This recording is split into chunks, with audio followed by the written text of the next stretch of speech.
Hey guys, welcome back to my channel, or welcome if you are new. Today we are doing my June and July reading wrap up. I know I said I was not going to do 2 months together ever again because I talked too much in the last one and it was so long. But it just got busy, I wasn't very well, things happened, life happened, and this is where we're at.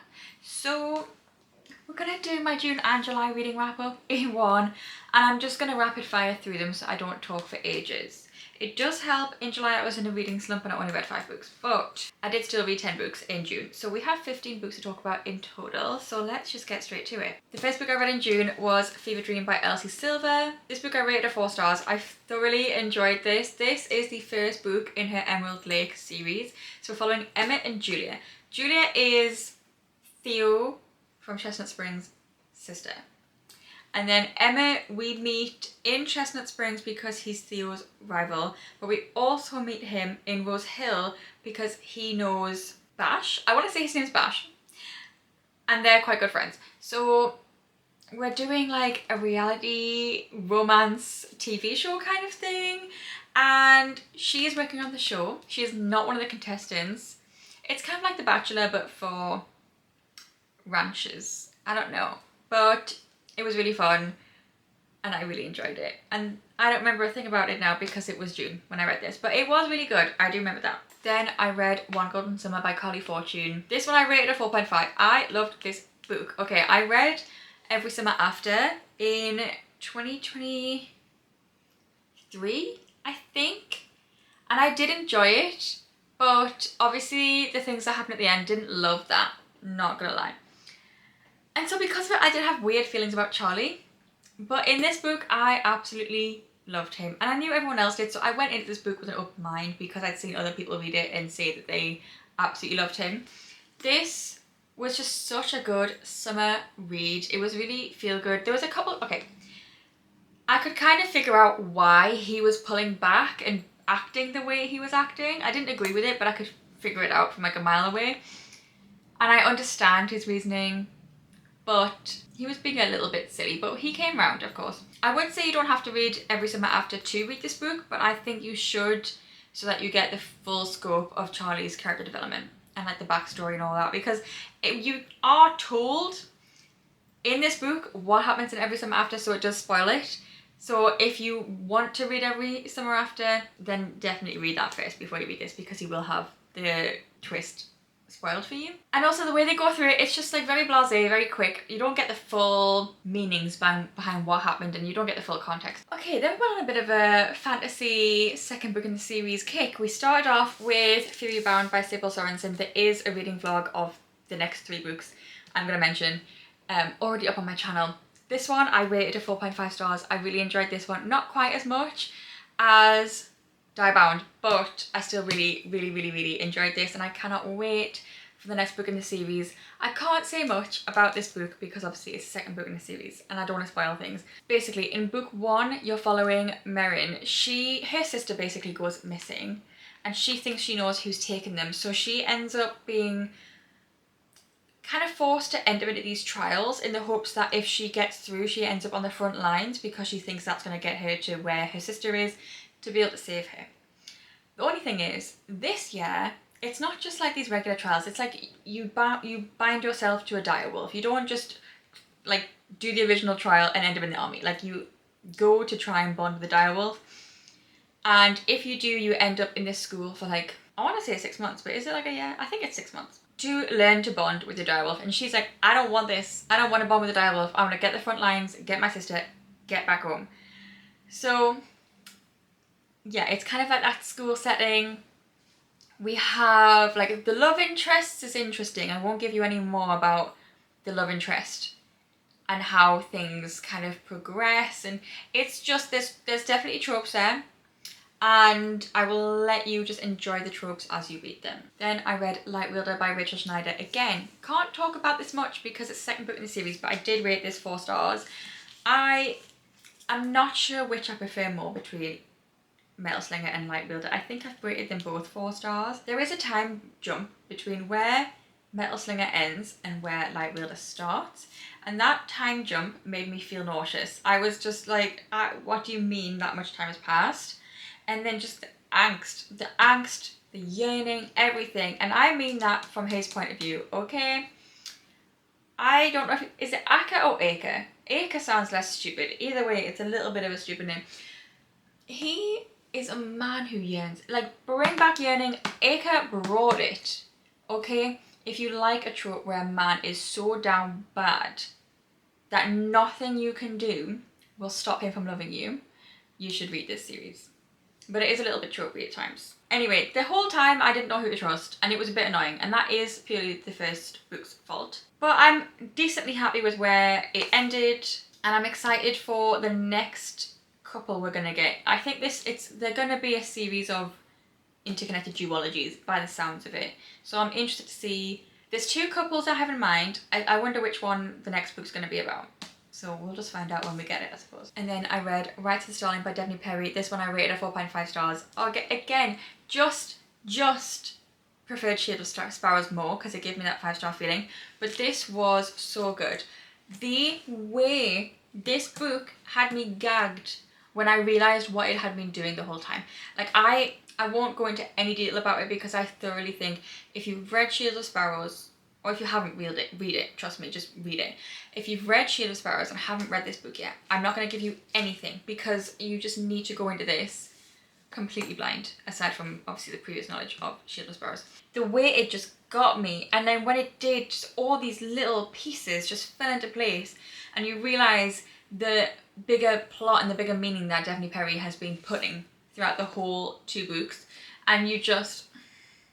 There was one character where I hated this character, but then I loved this character, and then I was like, wait, I don't know how I'm meant to feel now because I have so much more information about this character that just makes everything different. It changes everything, and it was just so good.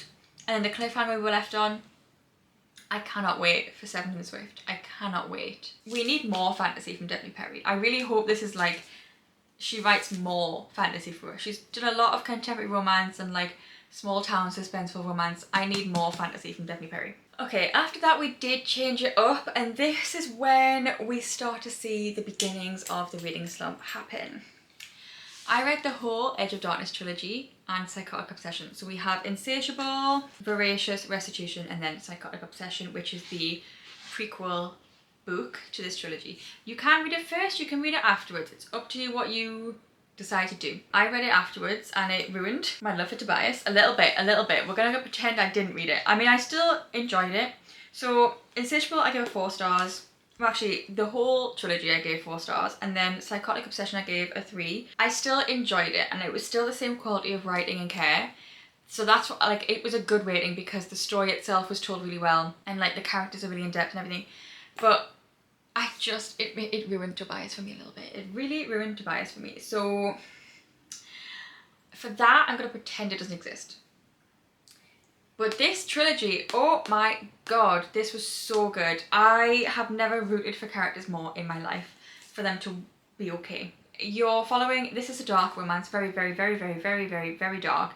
Definitely read your trigger warnings if you have triggers. If you're like me, nothing triggers you, then you'll be fine. I will say, as far as the dark subject matter goes, it doesn't necessarily go into a lot of detail about it, so it's not like gruesome in that way. I don't know how to explain it other than that. I found, because it wasn't like you were told something was happening or told something that had happened, but you didn't get a lot of detail about it unless it was first hand, which didn't happen a lot. Like, I don't know, there was a lot where like it dipped in and out, and I don't know how to explain it other than that.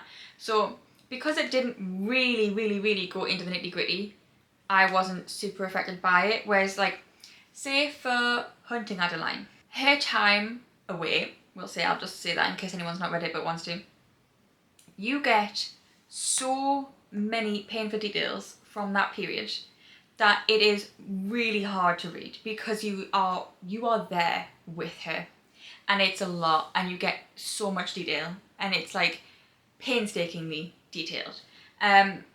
I didn't find, maybe I'm just really desensitized because of Hunting Adeline, but I didn't find the detail was quite as detailed as that. So it's, while bad things are happening, it's not got the level of detail into what's going on as books such as Hunting Adeline. So if that helps, I don't know if how I've described that helps. We're following Kate Mitchell and Stacey Rhodes. Kate and Stacey, they've had like a little bit of like a funny relationship as teenagers. She is his twin's best friend. He kind of, not bullied her, but kind of was a bit mean to her. And then they end up together as teenagers. And something happens, you don't know what until a while in, and they're no longer together anymore. So you've got a bit of a then and now timeline. I will say until book 3, the romance itself is not dark necessarily, especially not in this book. Their romance is not dark, especially not in the then timeline. It was a very sweet, wholesome romance. Sex aside, obviously. It is their will, the things that are happening to them outside of their relationship, the things they've been through outside of their relationship, that is what is dark in this book. So it's not the romance itself. But because they go through such dark things, they end up, both of them, very different, very jaded, maybe don't treat each other great 100% of the time. For the most part, obviously they do, like they really go for each other. But it changes them and it changes their relationship and makes it that bit darker. But that's because they've been traumatized. In my opinion, I don't understand how Cade is physically or mentally okay, even slightly. Like, he's not, but I just mean, like, I don't know how he's not been institutionalized for the rest of his life because of the things he went through and, like, the physical trauma he would have ended up with. I don't know how he doesn't need constant medical attention from things he's gone through.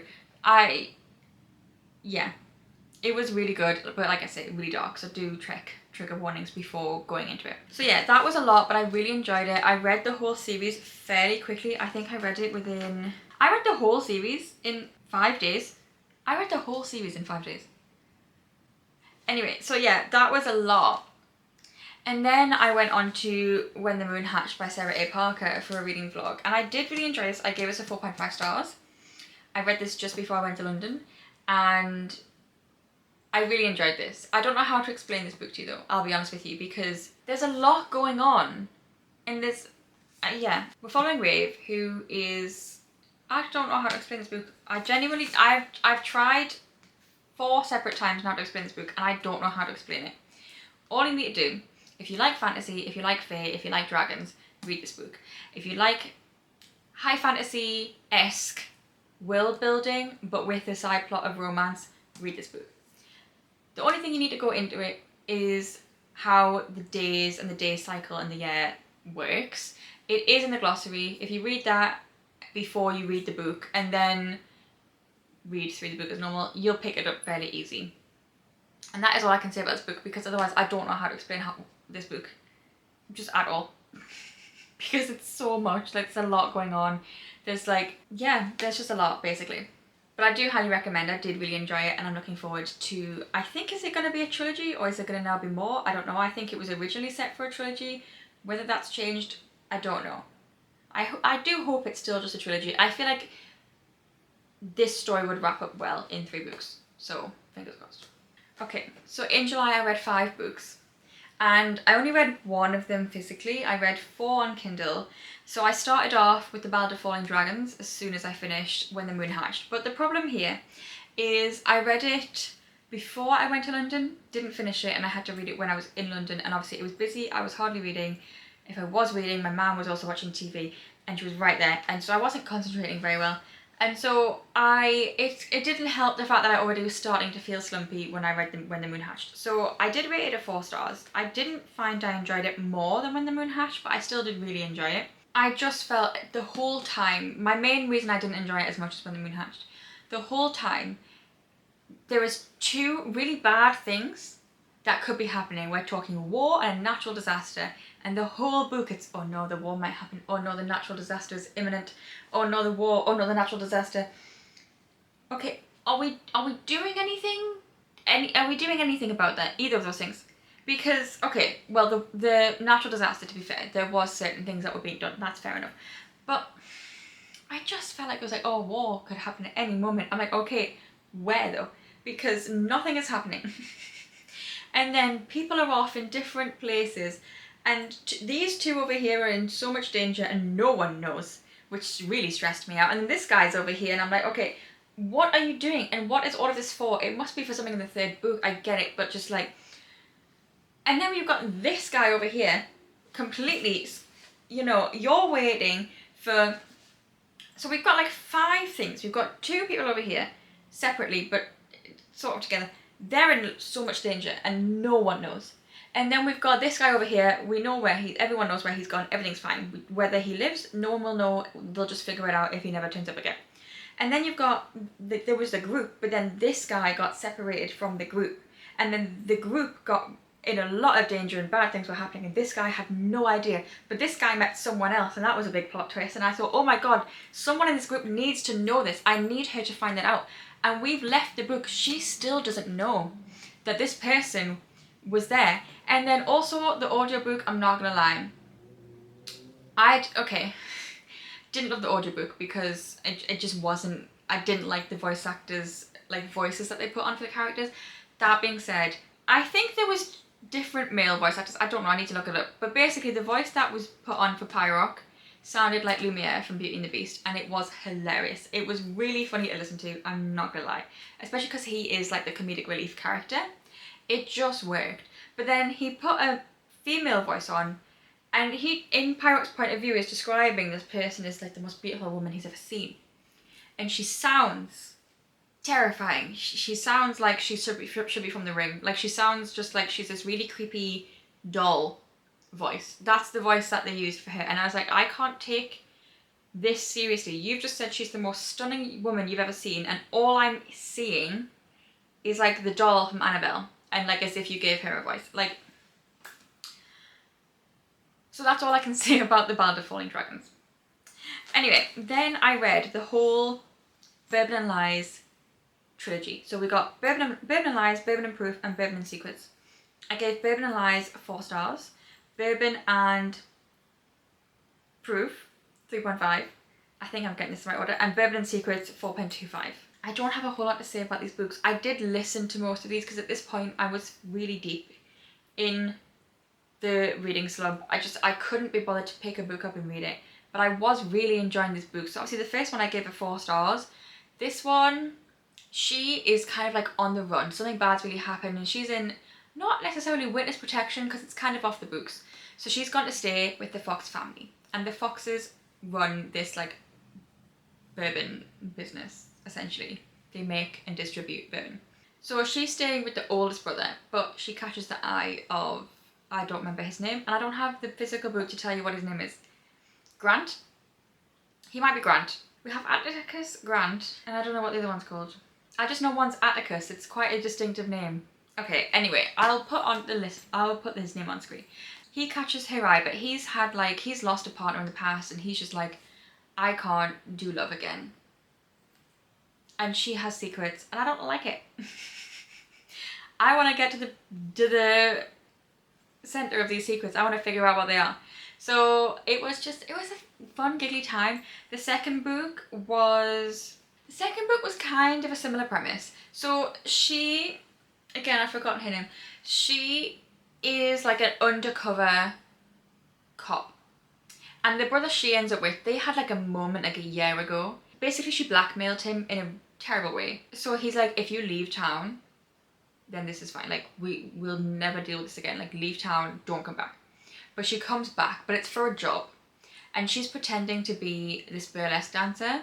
Like, he's like, why are you here? And like, they live like across the road from each other or something. And her family's really messy. And he's got kids, it's single dad trope. It was really fun. I can't remember why I only give it a 3.5, but yeah, I'm not giving myself any notes here. And then the third one with Atticus, it's like dislike to love. But it's not dislike to love because he's liked her the whole time. But he acts like a knob to her and she likes to rile him up. And I love that when he is grumpy and kind of is a bit dickish towards her and her whole shtick is just pissing him off. I eat it up every time. So that one was a 4.25. It was my favourite of the whole series, quite frankly. The only thing I didn't like, and again, I listened to all of this. So when I'm reading, I don't like reading daddy in a sexual sentence. I don't. So when I'm reading a book, I censor it for myself. And in my inner monologue, that when I'm in my head reading, I don't read the word daddy. I'll switch it out for something else, or I just mute. I don't do anything. I couldn't do that when I was listening to the audiobook. So that's the only reason it's not any higher. There was a real daddy kink in there, and no. I'm happy for people who have it. If that's what they want, if that's what gets them off, good for you. I'm happy for you. I don't want any part of it. It makes me uncomfortable. I have a good relationship with my dad. I don't have daddy issues. It's not for me. So, yeah. But other than that, it was a great series. I thoroughly enjoyed it. Highly recommend. And the final book I read in July, oh boy. I read God of Malice by Rena Kent. This is my first Rena Kent book. I do own all of this series. I bought the whole series before reading it. And I think if I had just bought this and just read this, I don't think I would continue. But I have them, so I'm going to. Is basically, I rated it 3 stars at the time, generously. The next day, no, the day of me finishing this book, my friend came over and we had a craft night. And she was like, have you read anything lately? And I was like, babe, you know that book you DNF'd that I told you to read? I told her to read this because she's like, was wanting to try something new. She started reading it, DNF'd it. She's like, she couldn't get over the initial choking in the beginning, which fair enough. I was like, you know that book I told you to read that you DNF'd? I read it. And as I was telling her about it, like, she was like, are you sure this is a 3 stars? Because you're only telling me bad things about it. And I'm like, yeah, it's probably more like a 2.5. It was fine. I think my main problem is I didn't like the writing at all. It was very Wattpad. And I do mean that in a bad way. Like, there was some good stuff to come off Wattpad, especially like original works. I never read fan fiction on Wattpad. I read like original works on Wattpad. It was very Wattpad. I also was very, and I still don't know, is Rena Kent British? Apparently, like, this is set in the UK. And there was so much this is not how British people speak. I don't think the dialogue is how anyone speaks. The dialogue felt clunky and Wattpaddy. And there were some Britishisms that are just not actual Britishisms.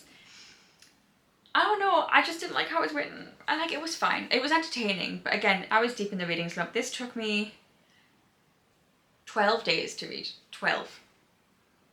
And it was fine, but at first when I was reading it, I thought, when I first started it, I felt like I needed to have read whichever books came first around this. I felt like I needed to read, because I think it's the Renaverse, isn't it? Like, they're all connected. And I felt like I needed to have read everything else to have like understood little nuances in this. So I thought, right, I'll read this one, then I'll go back to the Renaverse. I don't think I'm going to do that. I'm going to read this rest of this series, because I own them. If they get better, I will think about reading the Hunt the Villain series and the Dark Hockey Romance series. If they don't, I just think I might leave Rena Kent alone, because I really want to read the Hunt the Villain series. I've heard it's like, especially, I realised Hunt the Villain is the one everyone's obsessed with, which is book 3. I really want to read that one. And then the Dark Hockey Romance one, I'm like, ooh, Dark Hockey Romance, yeah, let me try it. But if this series does not get any better than this, I'm gonna just put Rena Kent to one side and probably not pick up anything she writes. So we'll see. I'm gonna stick it as a 3 stars still, because I was entertained. It was fine. My only problem was the writing. So I'm hoping her recent series, or as the series has gone on, it's gotten better. I just found it Wattpaddy, and yeah. So yes, that is the 15 books I read in June and July. Thankfully, I'm happy to announce I am out of my reading slump. Thank you to Miss Stephanie Archer, because she got me out of that reading slump so quickly. So I'm going to try not to do any more joint wrap-ups for the rest of the year, but you never know what's going to happen, because I said that last time, and here we are. I mean, really, June was such a good reading month. It was really, really good. I just would like a 5 stars, please. I feel like I've gotten quite close, but not quite there. Let's maybe see if we can get a 5 stars this month. That would be ideal. But anyway, I hope you enjoyed the video. If you did, give it a thumbs up. Subscribe down below if you haven't already. Let me know if you agree with me about God of Malice and if you liked it or not. And please let me know if you've read the whole series, if it gets better. And I will see you in the next video. Bye.